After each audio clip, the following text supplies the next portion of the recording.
Najdzel Faradж. In generations to come, children will be told a story. They'll be told that once upon a time Europe was divided.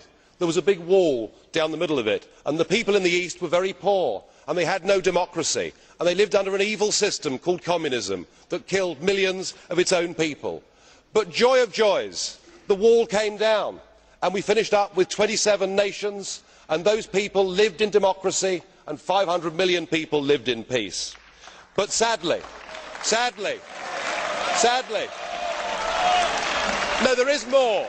I promise you there's more.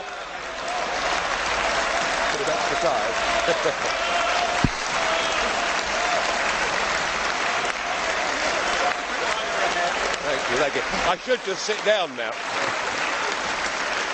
Well, I must say, that's the first time I've ever received such applause, and I'm tempted, Mr. Verhofstadt, I am tempted to sit down, but if I may, sadly, the story continues, the politicians in charge became very greedy, and they wanted money for themselves, and they wanted power, and so they resorted to lies and deceit, and they staged the most spectacular bureaucratic coup d'etat that the world had ever seen.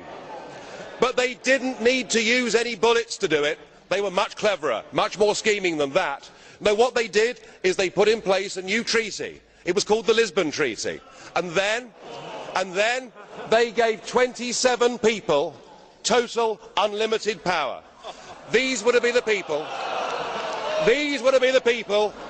that made all the laws. Of course, they already had a flag and they already had an anthem, but they went about building a new state. But they ignored the people. And what they did, whether they knew it or not, is they recreated the very evil system that the people in Eastern Europe had lived under before. But the incredible thing was that many of the new bosses had also worked for that same evil system before. Well, of course, the plan was flawed, and their fanciful monetary scheme collapsed. But still, the new bosses wouldn't listen to the people. No, They made life tougher and tougher. They put tens of millions into poverty. They denied people a say. And in the end, those people had to resort to violence to get back their nation states and their democracy.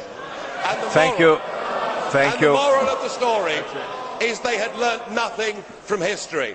Members of the European Parliament, before you give this Commission power, remember that 60 years ago, an Iron Curtain came down on Europe. That now, with this Commission, there is an economic iron fist, and it's being felt in Greece today. We cannot build Mr. President. Thank you very much. Thank you, Mr. President. Thank you. Thank you very much.